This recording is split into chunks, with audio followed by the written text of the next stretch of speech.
아버지 감사합니다. 믿음 안의 한 형제 자매로 함께 예배할 수 있는 시간 허락해 주셔서 감사합니다. 예배함으로 주님께 더욱 가까워지고 주님을 향한 마음 잃지 않고 주님을 향해 다짐했던 그 길을 다시 한번 재확인하는 우리의 중심이 되게 하여 주옵소서. 오늘 예배를 통해서 주님 말씀하실 때에 주님 우리의 삶을 돌아보고 다시 주님 앞에 재확인받는 귀한 시간 되게 하여 주옵소서. 감사드리며 예수님 이름으로 기도하옵나이다. 아멘.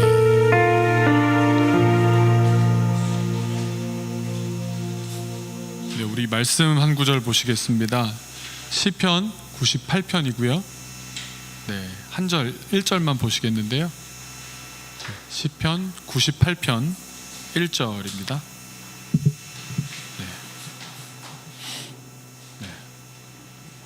아마 찬양하시는 분들이라 저보다 더 많이 보셨을 것 같은 본문인데요. 네, 시편 98편 1편 1절. 네, 제가 이거 마이크를 계속 써야지 녹음도 막 되고 막 방송되고 막 그러는 거죠. 네, 죄송합니다. 제가 잘 몰라가지고. 네, 한번 같이 읽어볼까요? 시편 98편 1절 같이 읽겠습니다. 새 노래로 여호와께 찬송하라. 그는 기이한 일을 행하사 그의 오른손과 거룩한 팔로 자기를 위하여 구원을 베푸셨음이로다. 아멘. 먼저 저희가 선교여행을 떠나면서 지난 주일에 교회로부터 떠났죠. 그래서 토요일에 돌아가게 되는 딱 7일짜리 일정인데요. 마지막이라고 할 수 있는 시간입니다. 지금 이제 공항으로 가고 이 시간이 끝나면 저희는 공항으로 가서 한국으로 돌아가게 되는데, 그 마지막 시간에 이렇게 찬양하면서 마무리하고 예배하면서 마무리할 수 있어서 참 감사합니다. 이 자리를 초대해 주신 우리 하 목사님과 우리 마제스틱 워십팀에게 감사드립니다. 또 마치 일종의 세상이라고 하면 저희 3명만을 위해서 공연하신 거잖아요. 네, 뭐 영상을 통해서 누가 보는지 저희가 무식해가지고 잘 모르니까, 그러니까 이래도 되나? 죄송한 마음 하지만 이렇게 좀 호사를 누린다, 이렇게. 또 심지어 이제 매주 그랬으면 좋겠다, 뭐 이런. 네, 죄송합니다. 네, 그런 행복한 마음으로 찬양할 수 있었습니다. 네, 그런 생각을 안 할 수가 없을 것 같아요. 지난 1월에 목사님 만났을 때도 왜 이기둥과 키즈워십이라는 팀은 이러고 살고 있을까? 모든 사람이 궁금해하거든요. 저희 주변에서도. 근데 우리 마제스틱 워십과 여기 멤버들도 한 목사님도 가족도 왜 여기서 이러고 살까? 다들 궁금해하실 것 같아요. 근데 결론부터 말한다면 한 가지인 것 같아요. 뭐냐면 사람이 그래야 변하기 때문에. 네. 저희의 방향은 이겁니다. 뭐냐면 어린이였을 때부터 주님을 아는 것이 나중에 주님 알아서 변하는 것보다 훨씬 쉽더라고요. 여러분들 아까 말씀 들어보니까 다 코스타 가셔서 중고등학생들이 순수한 학생들이 변하는 걸 보면서 감동 받으신다 말씀 들었는데, 저희는 더 아래 같이 밥 먹었던 우리 애들, 같이 초등학생들 더 이하 어린이들을 보면서 더 진짜 이때부터 주님을 아는 것이 얼마나 소중한지, 그래야 정말 가만 놔두면 우리는 심령이 악한 쪽으로 가잖아요. 죄인의 속성을 갖고 있잖아요. 그런데 저희는 뭐 학문적으로 얘기하자면 기독교 교육학적인 방법으로 사람을 보다 본디 하나님이 만드신 그 선한 뜻대로 인도해 갈 수 있다, 그 생각해서 거기에 올인한 사람들이고요.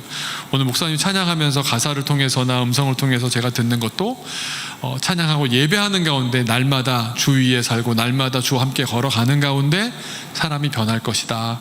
우리 또 이런 믿음이 있는 것 아닙니까? 둘 다 맞는데 한 사람이 막 교육도 잘하고 찬양도 잘하고 예배도 잘하고 설교도 잘하고 이러기 어려우니까 각각 주신 은사대로 이렇게 쓰임받는 줄로 믿습니다.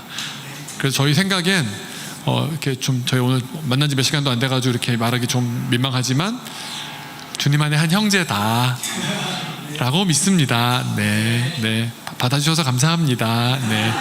네, 진짜 그런 마음이고요. 이렇게 어디 있든 우리가 예배하는 걸로 하나 될 수 있어서 너무 감사합니다. 제가 이 팀을 발견하면서 여기까지 오기로 마음 먹으면서 목사님 되게 좋게 말씀해 주셔서 들렀다 가는 거 어려운 일 아닌데 저희는 애쓴 거 없고 말레이시아 항공만 애쓴 일이거든요. 그러니까 저희가 한 것도 없고 갑자기 또 오늘 여기서 이제 말레이시아까지 오는 건 그대로 왔는데 여기에서 한국 가는 비행기가 한 2시간 넘게 이렇게 연착이 되는 바람에 시간 여유가 생겼어요. 그래서 목사님 예배를 땡겨서라도 같이 할 수 있을까 했는데 고민 없이 원래 시간인 거죠, 목사님. 그렇게 될 수 있어서 저는 그냥 뭐지 이건? 뭐 이런 생각으로 기쁜 마음으로 밥도 잘 먹고 여유 있게 또 연습하시는 때부터 함께 참여할 수 있었고, 다만 가사를 안 쏴주셔서 저같이 이렇게 가사의 의존도가 높은 사람 입장에서는 따라 부르고는 싶은데 이게 영상을 봐야 되나 뭐 이러다가 좀 못 따라간 면은 있지만 너무너무 좋았습니다. 마음이 너무 감사합니다. 이게 선교를 갔다 오는 길인데 선교를 가는 느낌이에요. 지금 한국으로 선교 돌아가는 느낌이 들어서 너무 감사합니다. 저희가 이 팀을 발견하면서 두 가지 특징, 특징이랄 거 아니라 그냥 캐릭터고 그냥 본성일 수도 있겠는데요. 두 가지 면에서 제가 파악하게 됐습니다. 첫 번째는 이 팀은 공동체다. 그렇죠? 네. 두 번째로 이 팀은 찬양하는 공동체다. 두 가지를 보게 되었습니다. 그래서 제가 오늘 설교는 제가 뭐라고 두 분의 목사님이 계시고 신학교 출신들이 이렇게 많은데 무슨 강해 설교를 하고 헬라어 히브리어 이러는 거는 목사님하고 하시고요.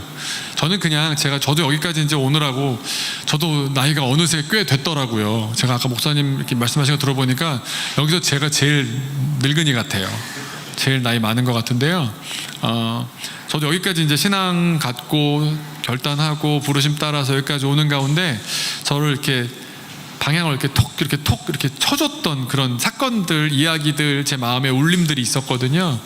제 이야기 몇 가지 그렇게 제 이야기는 아니고 제가 들은 이야기, 간접적으로 혹은 직접적으로 경험한 이야기를 나누면 그 다음에 그 구슬들을 알아서 꿰는 건 여러분들이 충분히 현장에서 이미 삶으로 살아내고 계시는 분들이니까 삶에 적용하시고 또 그렇게 되면 좋겠다 싶어서 저에게 중요했던 이야기들 몇 개 나누고자 합니다. 첫 번째는 공동체라는 측면에서 한번 말씀을 드려보고 싶은데요. 저는 공동체를 많이 찾아다녔습니다. 막 여성 독신 공동체, 개신교인데도 또 남성 독신 공동체 많이 찾아다녔는데요. 그런 말씀 하시더라고요. 찬양하는 공동체일 수도 있고 어린이 사역하는 공동체일 수도 있지만 신앙을 가진 사람 치고 공동체가 아닌 사람은 없다고. 공동체가 아니고서는 신앙을 가질 수가 없다는 겁니다. 아멘이십니까? 네, 그게 진짜 그 공동체가요 왜 그렇게 힘이 있나 했더니요, 뒤집어서 얘기하면 공동체는요 불편합니다. 굉장히 불편합니다. 혼자 있는 게 훨씬 편합니다. 근데 몇 시간만 조금 지나면 압니다. 이렇게 하다가 내가 죽는구나라는 걸. 이게 공동체를 의지할 수밖에 없는 우리의 속성이거든요. 그래서 제가 공동체를 쫓아다니다가 그런 말씀을 들었습니다. 여성 독신 공동체를 2차 대전이 끝나고 나서 독일에서 이제 여성들이 과부들이 많아진 거예요. 너무 많아진 거예요. 과부들이. 이분들이 외롭잖아요. 힘들잖아요. 애기 혼자 키우기 어렵잖아요. 애들도 죽은 집도 많고. 그래서 이분들끼리 모여서 살기로 시작하셨습니다. 옛날에 우리 행주 대첩에 행주 치마 갖고 돌 나르듯이 진짜 그런, 독일에도 그런 행주가 있대요. 그래서 이런 걸로 폐허가 된 돌을 날라서 건물을 여자들의 손으로 짓기 시작했고요. 그래서 가나안 공동체라는 이름으로 마리아 자매회라는 루터 교단의 마리아 자매회가 세워졌습니다. 근데 문제가 생겼습니다. 뭐냐 하면 어떻게든 자기들이 서로 아끼고 아껴서 어떻게든 살아보는데 물이 없는 거예요. 마실 물이. 수원지가 없어요. 독일의 그 도시에 시청에다가 연락하고 과학자들한테 다 연락을 했는데 물이 없습니다. 물 좀 어떻게 구하려면 어떻게 해야 됩니까? 그랬더니 시청에서도 그러는 거예요. 저희가 이제 건물을 짓는데 물이 없습니다. 그랬더니 거기 물 없어요. 그래서 물이 없는 곳에는 수원지가 없고 물을 끌어올 수 있는 상수도 시설을 저희가 해드릴 수가 없으니 건축을 금지하겠습니다. 그러신 거예요. 어떻게 했겠습니까, 이분들이? 근데 기도하는데 하나님께서, 독일에도 그런 기적이 있더라고요. 기도하는데 하나님께서 준비하라 그러시더래요. 뭘 지금 하나님, 이건 아니지 않습니까? 상식적이고 독일 사람들 얼마나 합리적이에요. 아니지 않습니까? 그런데 그 바실레아 슐링크라는 그 원장 원장 자매님이 우리 그러면 물이 터진다고 한번 믿어봅시다. 그럼 뭘 해야겠습니까? 그랬더니 저 흙바닥인데 여기 물이 가둬져 있어야 될 것 아닙니까? 그래서 이 파편들 이런 걸 가지고요 연못 바닥을 깔기 시작하셨습니다. 앞뒤가 하나도 안 맞죠. 연못바닥을 깔기 시작했습니다. 자, 이렇게까지 얘기하면 아시겠죠? 터졌을까요? 안 터졌을까요? 물이. 그 다름슈타트라는 도시거든요. 프랑크푸르트 옆에 있는 다름슈타트라는 도시에 거기에서 물이 터졌습니다. 바로 그 가나안 공동체 지하에서. 근데 그 물의 양이 얼마 정도냐면요, 다름슈타트 도시가 필요한 수량의 450배가 저장되어 있는 거예요. 그래서 그 도시 전체가 다 건물 지어도 돼요? 이렇게 됐어요. 그러니까 동네 사람들이 당신들이 있어가지고 우리가 복 받았습니다. 옛날에는 뭐 과부들끼리 사내 막 이랬던 사람들까지도 참 대단합니다. 감사합니다. 덕분에 우리가 삽니다. 그런데 그 원장이셨던 바실리아 슐링크라는 아줌마 할머니한테 사람들이 이제 일생을 다 지나면서 수많은 기적을 맛보셨는데 물어본 거예요. 선생님 생각하실 때 제일 큰 기적이 뭐였습니까? 기적이 굉장히 많으시잖아요. 뭐 이런 기적도 있었고, 뭐 병을 고치는 기적도 있었고, 음식을 뭐 다 먹을 게 하나도 없었는데 기도했더니 막 수레가 와서 음식을 놓고 가고, 뭐 수많은 기적을 경험하셨을 텐데 가장 큰 기적이 뭡니까? 그랬더니 이렇게 말씀하시더래요. 사람 변하는 것만한 기적이 없습니다. 사람 변하는 건 예상도 안 되고 해볼 수도 없고 방법도 없는 것 같습니다. 하나님이 하셔야 되더라고요. 그러니까 전쟁 끝나고 나면요, 트라우마가 얼마나 심하고 사람들이 정신적으로 피폐해진 사람, 몸이 부서진 사람, 또 가족 간의 그런 관계로 인해서 갈등 때문에 서로 미워하고 별일이 다 있거든요. 그런데 그 마음을 치유하시는 분은 찬양해서 찬양에 좋은 영향도 있고 다 하지만 결국 찬양은 뭡니까? 하나님께 찬양해서 하나님이 임하시는 거잖아요. 교육을 하는 것도 말씀을 가르쳐서 그 말씀을 들어서 하나님이 임하시는 거잖아요. 그러니까 딴 게 아니더래요. 제일 큰 기적은요, 인간으로서 이 사람은 안 돼. 세상 말로 개고기라는 말 아세요? 저 인간 안 돼. 완전 술 마시고 막 고주망태 이런 사람을 개고기라고 그러거든요. 개고기 아니고요, 개로 만든 고기, 개고기. 저 인간도 아니다라는 거죠. 근데 하나님이 바꾸시는 걸 보신 거예요. 그러면서 하나님은 바꾸시더라고요. 그만한 기적이 없습니다. 그러면서 이분이 이어서 하신 말씀이 있습니다. 이건 주례사에 똑같이 나왔죠. 네, 제가 주례사 때 많이 쓰는 말인데, 그 다음에 이분이 이렇게 말씀하셨어요. 그런데 그 기적을 가장 잘 맛볼 수 있는 방법이 있더라고요. 뭡니까? 그랬더니 우리가 공동체로 주님 앞에 머물러 있는 겁니다. 부부라는 공동체로, 찬양이라는 공동체로, 삶의 공동체로 머물러 있을 때 주님이 임재하시고 주님이 도우시고 주님이 손대시기가 제일 쉽대요. 그만큼 불편하죠. 아시잖아요. 부모님이 문 열어놓고 방에 문이 없다고 생각해 보세요. 부모님 이렇게 보고 있는 애는 얼마나 불편하겠어요. 근데 나빠지기가 어렵잖아요.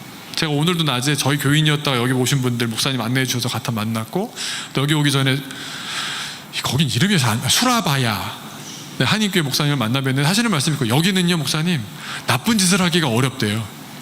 갈 데가 없대요. 나쁜 짓 할 만한 데가 없대요. 뭐 차 아니면 갈 수도 없고, 더우니까 나갈 수도 없고, 막 잘 사는 집은 다 기사님이 다 따라서 움직이고 이러니까 나쁜 짓을 할 수가 없대요. 그럼 어떻게 보면 애들 입장에서 얼마나 싫겠어요. 한국에 살던 애가 여기 오면 얼마나 기분 나쁘겠습니까? 혼자 몰래 나가서 PC방도 가고 나쁜 짓도 해야 되는데 안 되는 거예요. 왜냐하면 이 안에서 나쁘게 말하면 이제 보는 눈이 많다고, 좋게 말하면 굳이 내가 나쁜 짓 안 해도 사실 괜찮잖아요. 네. 근데 하나님께서 바라보고 계시고 얘는 불편하죠. 하지만 하나님이 언제나 개입하실 수 있는 근거가 우리가 공동체로 있기 때문에 가능하다는 겁니다. 근데 그 공동체로 있는 그 삶을 한번 제가 가서 따라 살아봤거든요. 그랬더니요, 제가 참 감동받았던 예배가 오후 3시예요. 그러면 거기 막 이제는 90이 되신 할머니, 그 40살에 뭐 2차 대전 때 남편 잃고 들어와서 이제 자매로 같이 살기로 하셨던 이런 할머니들이 이제 90이 되고 100살 된 할머니도 있고, 병상에 누워 있는데 뭐 전화기 연결해서 소리 들으면서 예배하시는 분도, 중앙에 예배당이 있는데 오후 3시, 2시 오시면 띵깡띵깡띵깡 울리면 다 뭐 기어 오시고 일하다가 오시고 뭐 다 모여요. 할머니들이 예배를 3시에 드려요. 그래서 저 물어봤어요. 왜 예배, 제가 다른 수도원 가봐도 3시에 예배하는데 보셨어요? 기준이 뭐냐고. 뭔 것 같으세요? 한번 맞춰보세요. 이거 맞추신 분에게는 제가 오늘 선물을 갖고 왔습니다. 모르시죠? 네, 3시. 제가 어린이 사역하다 보니까 퀴즈 내고 이런 거 너무 좋아해요. 죄송해요. 너무 제가 아직 수준이 어려가지고 죄송합니다. 이러면 안 되는데 어른 앞에서 죄송합니다. 그냥 할게요 제가. 예수님 돌아가신 시간이에요. 그러니까 뭐 유대 시간으로 하니까 우리가 그게 안 오지만 우리나라 시간 이제 현재 시간으로 보자면 오후 3시에 돌아가셨대요. 근데 그러면서 본인들이 신앙을 갖고 다니면서 이렇게 기도하는 느껴지는 게 주님 그 시간에 참 외로우셨겠다. 그래서 그냥 그 시간에 예수님 외로우시죠? 그런 마음으로 모인대요. 그러니까 제가 볼 때는 권사님들 같은 이 양반들이 되게 외로워 보이시거든요. 근데 남을 위로할 수 있는 사람이더라고요. 그 공동체가 힘이 있는 거예요. 그 마음으로 오니까요. 오늘은 몸이 좀 어떠세요? 서로 이러시면서 모여서 예배하고 주님 위로한다고 서로 위로받고 그 공동체가 유지되더라고요. 제가 오늘 젊은 분들이니까 용서하시고 제가 신앙을 갖기로 한 공동체가 있는데 거기 공동체 예배 가운데 들었던 얘기가 있어서 좀 나누려고 합니다. 공동체끼리 있다 보면요. 싸울 일이 없을 수가 없대요. 그러니까 마음이 좀 불편할 일이 없을 수가 없대요. 그러니까 아까도 말씀드린 불편한 게 정상이에요. 사람이라는 게 함께 있는 게 편할 수가 없어요.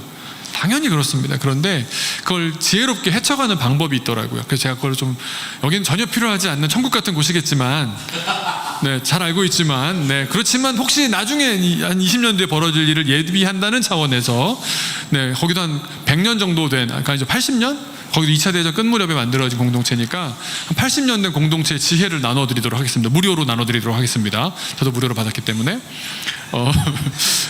표현을 용서하시고 거기 한국인 수사님이 그 아이디어를 한국말로 이제 만드신 거예요. 그러니까 죄송합니다. 서로 쳐다보시면서 잠깐 욕인데 욕이 아닌 말을 하겠습니다. 저를 따라서 해주시기 바랍니다. 이건 제가 해결해 드릴 테니까 하셔야 돼요. 하셔야 돼요. 이렇게 말씀해 주시기 바랍니다. 빌어먹을 당신을 사랑합니다. 제가 해결해 주지 않으면 큰일 날 것 같은 느낌이 들지 않으세요? 이렇게 말씀하시더라고요. 한국말로. 빌다는 게 뭔지 아시죠? 한 푼 줍쇼 이런 거잖아요. 자기는 완전히 그지같이 되고 다 그냥 주시기만 하면 살겠으면 다 인격이 다 깨지는 거잖아요. 이렇게 말씀하시더라고요. 우리 인간이 빌어먹는 존재래요. 왜 그러세요? 왜 그래요? 그랬더니 하나님께 용서를 빌어서 하나님께 은혜를 빌어서 그 은혜를 받아야 살 수 있고 이웃에게 용서를 빌어서 용서를 받아야 살 수 있는 존재래요. 와닿으시죠? 저만 와닿는구나. 하나님께 은혜를 빌어서 하나님 은혜 주세요. 우리가 찬양할 때도 은혜 구하는 이유가 은혜를 정립하려는 게 아니라 은혜 없으면 우리 죽잖아요. 그러니까 은혜를 빌어야 은혜를 받아야 받는 건 하나님이 주셔야 받는 거니까 일단 우리 역할은 비는 거잖아요. 은혜 주세요 주님 은혜 주세요.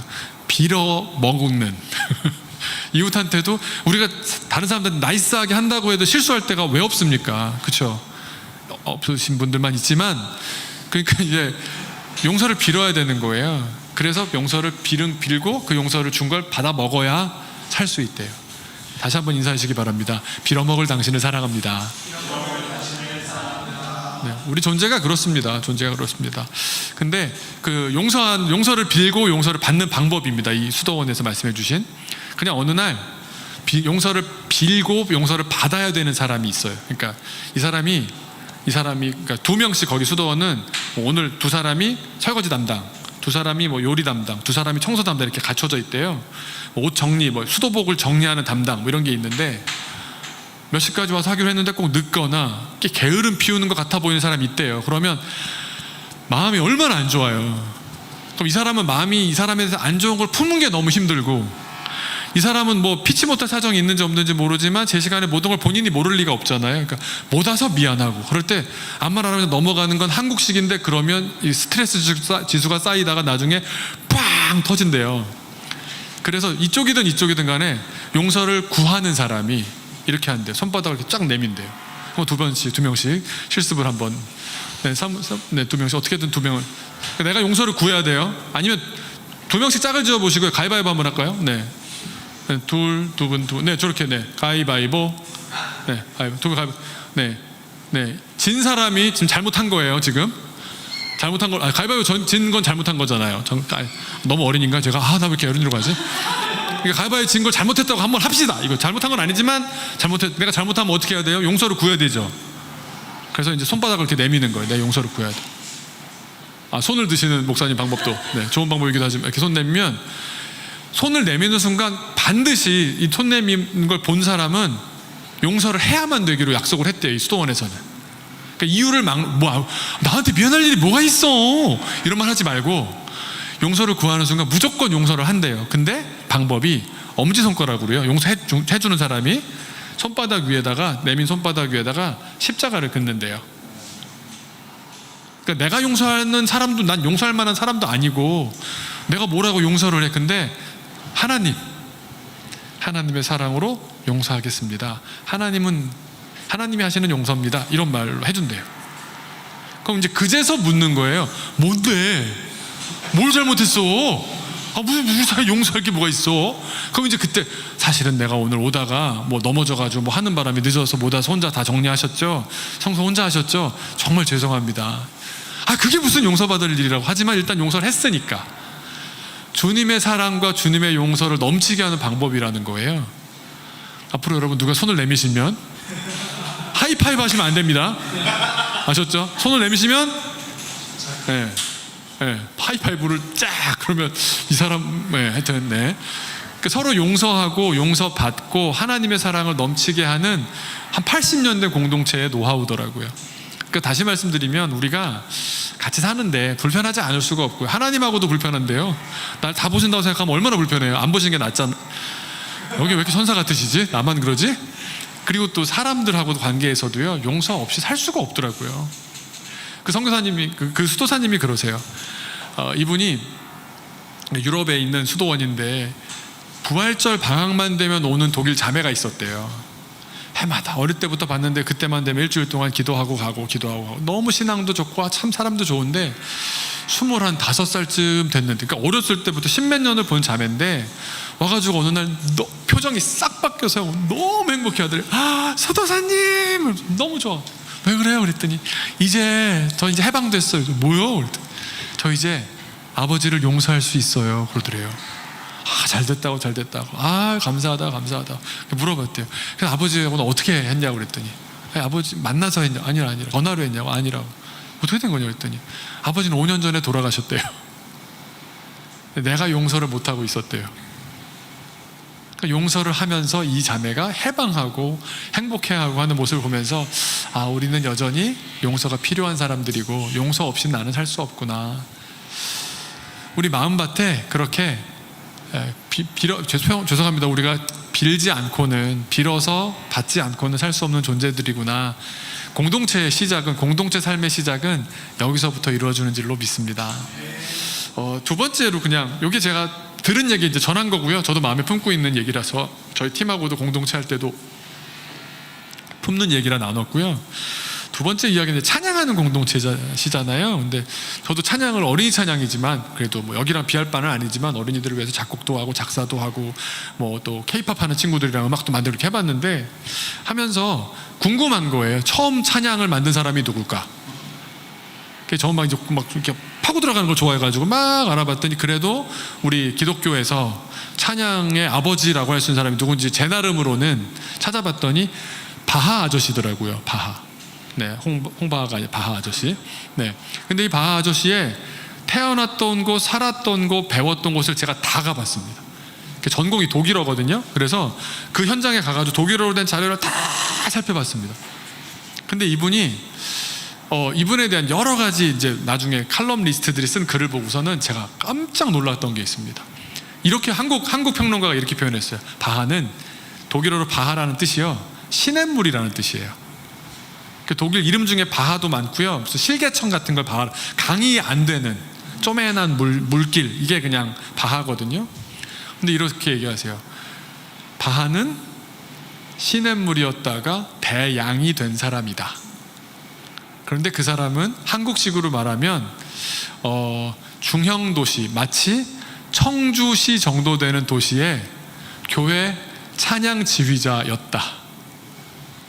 그런데 그는 매주 하나님을 찬양하는데 인생을 걸었다. 그런데 그가 세상을 바꿨다. 왜 뭐 매주 어떻게 했는지 또 찾아봤어요. 제가 그분의 컬럼이 아니라 다른 분 칼럼을 보다가 제가 놀라운 걸 발견했는데요. 바하 아저씨가 인생을 통해서 교회를 빠진 기록이 3번밖에 없어요. 주일 성수 안 한 날이요. 세 번이에요. 그 중에 한 번이 언제였냐면 젊은 날에 그 함부르크라는 도시에 있는 북스테후데라는 그 당시 최고의 오르가니스트를 찾아가서 선생님 저를 가르쳐 주십시오. 이제 간 거예요. 근데 워낙 옛날 길이니까 마차 타고 가도 이제 일주일이 넘게 걸리는 거죠. 근데 갔는데 그 주일 예배를 이제 돌아올 생각을 하고 갔다가 북스테후데라는 사람이 바하를 보고는 마음에 쏙 들어가지고요. 자기 딸하고 결혼시키기로 마음을 잡수신 건데 그 딸이 안 예뻤대요. 싫어합니다. 그래서 밤에 주랭랑을 쳤는데 막 급히 도망가느라 마차고 뭐고 없고 뛰어가느라고 집에 가는데 일주일이 넘게 걸리는 바람에 주일을 못 지켰대요. 뭐 다른 교회 갔는지는 모르지만 하여튼 본 교회에서 맡은 임무를 하지는 않은 것이 확인됐습니다. 이런 식으로 빠진 게 일생에 3번 정도는 확실히 발견돼요. 이해가 안 되는 게, 그럼 나머지는? 재밌는 게요, 이 사람이랑 1년차 그 음악의 아버지와 어머니가 있으세요. 아버지가 바하시고 어머니가 핸델신 거 아세요? 근데 남자와 여자인데 왜 바하고 핸델인지 아직도 이해가 안 되는데요. 1년차 사이고요. 바하가 태어난 도시랑 이 핸델이 태어난 도시가 50km도 안 떨어져 있어요. 바로 옆 도시에 비슷한 나이 또래의 음악 천재가 둘이 딱 태어난 거예요. 핸델은 어떻게 살았냐면요, 화려하게 살았습니다. 그래서 인생이 이렇게 갑니다. 이렇게 교황 만났다가 막 영국 가서 할렐루야 막 다 뒤집어 놓고 어디서 처박혀 있다가 막 술주정뱅이를 발견되고 이렇게 살았고요. 바하는 죽을 때까지 아무도 몰랐습니다. 마지막에 라이프치히라는 도시에서 그냥 이분이 근데 정말 체력이 너무 좋으셔가지고요, 결혼을 2번 하셨거든요. 첫 번째 부인 돌아가셨어요. 이분의 체력을 못 감당하고 돌아가셨고요. 새로운 분이랑 결혼해서 아이를 무려 총 20명을 낳았어요. 그중 7명은 어려서 죽고 13명이 장성했는데 11명인가가 음악가예요. 그러니까 미친 체력이고요. 미친 체력. 근데 이 아들이 다 음악가가 됐어요. 그래서 한 게 뭔지 아세요? 정말 제가 이 얘기 듣고 정말 깜짝 놀랐는데, 이분이 라이프치히라는 도시에 2개 교회를 동시에 음악 감독을 했습니다. 그리고 매주일 찬양을 새로 만들었습니다. 그래서 주일 예배 끝나는 순간 삘이 온대. 요거야 이러면 이제 주일 밤에 그냥 막 수십 장을 쓴대요. 그러면 이제 월화에 우리식으로 이렇게 표현이 조금 이제 제가 쉽게 이해하기 위해서 말씀드리면, 월화에 악기별 파트 연습을 하는데 월요일에 바이올린 모여. 그 악기를 자기가 막 제작을 했어요. 자기가 다 설계를 해가지고 막 악기 장인한테 맡기고. 그래서 이 사람들 월화는 현악 파트, 수목은 관악 파트, 목금은 뭐 오르간 파트 해가지고 토요일에 연습하고 찬양팀 토요일에 이제 합창단 와서 주일에 새로운 찬양 딱 하는 거예요. 그러니까 이분이 믿은 말씀이 오늘 말씀이에요. 새 노래로. 이 사람한테 새 노래는 새로 작곡한 노래였던 거예요. 이렇게 무식하게 믿은 사람이 있더라고요, 진짜로. 이분이 진짜로 그 라이프치히, 그 다음에 그 동독이었거든요. 동독 지역에 이분이 거쳤던 교회, 이분의 제자들의 교회, 이분의 자녀들이 섬겼던 교회들마다 이분의 친필 악보들이 나중에 막 발견되는 거예요. 지금도, 작년에도 그런 일이 있었는데요, 새로 발견된 악보를 이제 BWV라고 바하 그 곡 넘버를 수여하는 예배를 꼭 예배로 드려요, 지금도. 그러니까 또 새로 발견됐다, 여기서 또 발견됐다. 근데 공통점이 뭔지 아시죠? 바하 악보에는 맨 끝에 SDG라고 써 있어요. 솔리 데오 글로리아, 오직 하나님께만 영광. 그 필체 보고 안 돼. 이거 바하 거네. SDG 없으면 의심부터 안 돼요. 페이지가 찢겨졌거나 뭐 사갔거나 이럴 수는 있어도. 근데 이분이요, 죽을 때까지 유명하지 않았습니다. 그냥 조용히 시골에서 끝까지 주일 성수하다가 예배 잘 드리고 예배 찬양하며 살다가 죽었는데, 이분이 죽은 다음에 100년 뒤에 이 도시에 누가 찾아옵니다. 라이프치히라는 도시에 멘델스존이라는 사람이 찾아옵니다. 멘델스존이 와서 보니까 가는 교회마다 SDG가 있는 거예요. 이 사람 뭐야? 그래서 다 멘델스존이라는 사람이 한 위대한 업적은 딱 한 가지인데요, 바하를 잘 정리하고 울거먹은 겁니다. 그러니까 그러니까 오라토리오 중에 뭐 사도 바울, 뭐 엘리야, 이거 다 바하 거 흉내낸 거예요. 네, 진짜로. 진짜로. 이건 음악가들 제가 하는 말이 아니고요. 멘데스 존도 물론 그거를 발견해내는 안목이 위대한 거지만, 그래서 갑자기 바하의 그 묘소를 옮겨서 라이프치히 교회 안에다가 넣었어요. 네, 교회 안에 가운데, 강단 가운데 묘소가 있어요. 이 한 사람이 교회 음악을 살린 거죠. 그렇지만 본인 자신은 끝까지 뭐 영광 받았거나 본인이 위대했거나 하지 않았습니다. 제가 오늘 여기 오면서 딱 하나가 떠오른 게 있는데요. 전 세계에 바하 교회라는 공식 이름을 가진 교회가 딱 하나 있습니다. 그 교회는 이 사람이 무려 태어나서 음악가로 아버지로부터 교육받다가 아버지가 10살 때 돌아가셨고, 어머니가 9살 때 돌아가셨고, 아버지가 10살 때 돌아가셨고, 큰형이 오르간 가르쳐주고 달빛에서 연습하고 이러면서 컸던 친구가 우리나라 나이로 중학교 1학년에서 2학년 넘어가는 그 나이에 작은 아주 시골 교회 음악 감독이 됩니다. 그러니까 뭐 직장을 가진 거예요. 소년 가장처럼 직장을 얻어가지고요. 제가 이름이 갑자기 생각이 안 나는데, 아주 작은 도시, 지금도 거기 있고, 그 사람이 있었던 교회 이름이 바하교회가 됐어요. 근데 바하가 쳤던 오르간 요 건반을 떼가지고요, 박물관에 보존이 돼 있어요. 300년쯤 된 곡에 그대로 이렇게 있어요. 그래서 제가 너무 기대가 된 거예요. 그 도시에 있었을 때 만든 작곡한 곡이 뭐냐면요, 여러분, 그 노래 아시죠? 그 오르간 거, 빠라밤. 개그에 많이 빠라바라바밤 빠라밤 빰빰빰빰, 이게요 자기가 갖고 있었던 악기로 칠 수 없는 곡입니다. 그러니까 오르간은 스탑이라고 그러잖아요. 막 빼는 거랑 이거랑 여기 연결을 하고 발까지 해서 한 3단 4단 해서 여러 개 소리를 막 연합해가지고 막 복잡한 거잖아요. 근데 요 한 단밖에 없었고요, 소리가 8개인가 밖에 없어요. 어떻게 만들었을까요? 저도 궁금해서 물어봤더니 그러시더라고요. 상상 속에서. 신앙적으로 뭐라 그러냐면, 이 찬양이 울려 퍼질 것을 상상하면서 믿음으로 작곡한 노래라고. 그의 손에 들려진 건 너무 작은 보잘것없는 요만해요. 요만한 키보드지만 그가 가진 꿈은, 그가 가진 나라는 모든 교회가 이렇게 위대한 찬양으로 하나님께 올려드리는, 모든 교회마다 이 찬양이 울려 퍼져서 찬양하고 음악을 통해서 하나님을 만나게 되는 그 나라를 보고 있었던 거더라고요. 그러니까 얘 10대 중반의 아이가 그걸 만들었더라고요. 물론 중간에 뭐 궁정음악을 하다가 다시 교회 음악을 돌아오고 하는 가운데서 계속 주일 예배는 드렸지만, 그런 과정이 있었는데, 하나님 앞에 우리가 뭐 사는 날 동안 다 영광을 받는다라는 보장이 없는 줄로 믿습니다.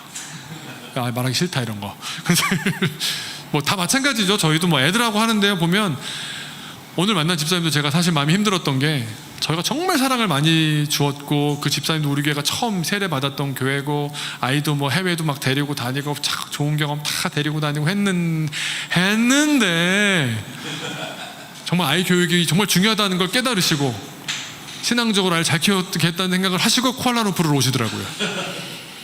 그러니까 이게 참 아무리 애써도 이게 헛수고인가 하는 마음이 드는 거예요. 근데 오늘 왔는데 애들이 너무 잘 자라고 있는 거예요.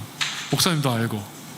그래서 하나님은 또 하나님의 방법을 하나님의 때에 하시는구나. 그래서 오늘 말씀 보시면, 새 노래로 여호와께 찬송하라, 여기까지가 우리 일이더라고요. 여러분, 이 시간에 이 자리를 지키고 기도하시고 찬양하시고 주님 앞에 나아가는 거, 이게 우리 할 일인 줄로 믿습니다. 근데 그분이 어떤 일을 하시냐면 기이한 일을 행하십니다. 뭐 이런 사람을 날 만나게 하세요? 아니 뭐 이런 일이 생기죠? 기이한 일을 행하사 그의 오른손과 거룩한 팔로, 우리 수준의 일이 아니라 하나님 수준의 일로, 우리 차원의 일이 아니라 하나님 차원의 방법으로, 하나님은 하나님께서 약속하신 하나님의 이름을 위하여, 우리 이름이 아니고요. 제가 제일 좋아하는 말이 그거거든요. 왜 시편 23편에도 보면 자기 이름을 위하여 라고 하잖아요. 그럼 그 말이요, 저 이렇게 확 와닿더라고요. 뭐냐면 자기를 위하여, 그러니까 자기만 잘 되겠다고 이게 아니고요, 지만 잘 먹고 잘 살겠다고 이게 아니라, 주님은 주님의 이름을 걸고 하십니다. 우리 자녀들 뭐 이게 우리가 다 말하자면 다 하시잖아요. 우리 그죠? 하나님 아들들이니까 그죠? 다 목사님도 하시고 우리도 다 하시지 않습니까? 자기 자녀들인데 자기 이름을 걸고 하나님의 자녀들이야 내 이름을 걸고 구원을 베푸십니다. 근데 그 방법과 시간은 우리 생각대로 되지 않는다는 게 함정. 안타깝지만 우리 할 일은 이거 하나입니다. 새 노래. 우리에게 새 노래가 뭘까요? 매주 작곡하시긴 힘들잖아요. 근데 제가 오늘 볼 때도 새 노래인 줄로 믿습니다. 우리가 새로워졌잖아요. 공동체 생활하시는 가운데 여러분의 심령이 새로워졌잖아요. 여기 오실 때랑 많이 달라지셨죠? 네? 아닙니까? 몸매도 많이 좀 이렇게 맛있는 걸 그럴 수도 있고 기름진 걸 많이 먹게 되고 운동량이 적어지고 이런 차원, 그게 아니라 심령이 새로워지는 공동체 생활 가운데 막 내가 내몬했던 사람이 막 동그래지고 그죠? 또 내 성품 이런 것도 발견하게 돼. 거울 효과를 또 보게 쟤 저러냐 그랬는데 나랑 똑같네? 이렇게 되기도 하고 그러면서 하나님께서 나를 빚어가는 가운데 쓰시기 딱 좋은 상태가 되어 있는 그 과정에 지금에 할 수 있는 최선으로 하나님께 올려드리는 찬양 새 노래인 줄로 믿습니다. 저는 어디 갔더니 뭐 교회 이름들이 뭐 요즘 새 노래 무슨 교회 뭐 뉴송 교회 이런 게 있더라고요. 근데 보니까 그게 날마다 우리가 새로워져서 하나님께 올려드리는 찬양이 끊어지지 않는 그런 소망을 가진 교회들 이름인 것 같습니다. 그래서 저는 잘 모르지만 주제 넘지만 공동체이신 여러분, 찬양하는 공동체이신 여러분, 그렇게 주님 안에서 서로 용서하면서 우리가 참 빌어먹을 수밖에 없는 참 거지 같은 존재구나. 하지만 서로 사랑하고 용서하고 먹여주면서 용서와 사랑을 먹여주면서 또 찬양할 때 우리 새 노래로 매주 내가 하나님 앞에 새 노래로 찬양 드리겠다. 그래서 그 시대가 알아보지 못한 사람이 돼버린 거예요. 바하는요. 그 시대가 알아보지 못한 사람이 돼버린 거예요. 그러니까 100년이 지나야 이해할 수 있는 사람, 그쯤 되는 사람이 되면 사실 그 정도 되면 그 시대 사람이 알아보는 게 이상한 거 아닙니까? 저도 아까 이렇게 여기 한 바퀴 돌아봤거든요. 돌 수가 없더라고요. 직선으로만 갔다 올 수밖에 없더라고요. 갔다 왔는데요. 옆에서는 몸을 만드는 무슨 약을 먹이는 것 같고요. 건너편에서는 뭐 옷을 멋있게 입는 아래쪽에서는 홈 패션 이런 거 세일하고 있는데 이곳에서 울려 퍼지는 찬양, 이 빌딩 아니 도시에서 지금 하나님 어디를 제일 기뻐하실까 생각하면 여기일 수밖에 없지 않습니까? 저만 그러는 거 아니잖아요, 그죠? 네, 우리 하나님 앞에 사는 사람들이잖아요. 그러니까 저희도 하여튼 산 속에 있거든요. 저희는요. 서울에서 성남 넘어가는 그 청계산 산자락에서 저희는 지하에 있거든요. 저희는. 네, 거기서도 그러고 사는 거고요. 여긴 좀 더 세련됐네요. 네, 여기서도 그러고 사시고요. 하지만 주님의 때에 주님의 방법으로 주님께서는 강한 팔과 갑자기 걸려. 네, 강한 손과 표신팔로 기이한 방법, 우리가 이해할 수 없는 방법으로 하나님께서 이루실 줄로 믿습니다. 사용하실 줄로 믿습니다. 우리 잠시 기도했으면 좋겠습니다. 우리 기도하실 때 오늘 말씀 생각하시면서 주님의 구원의 역사를 믿습니다.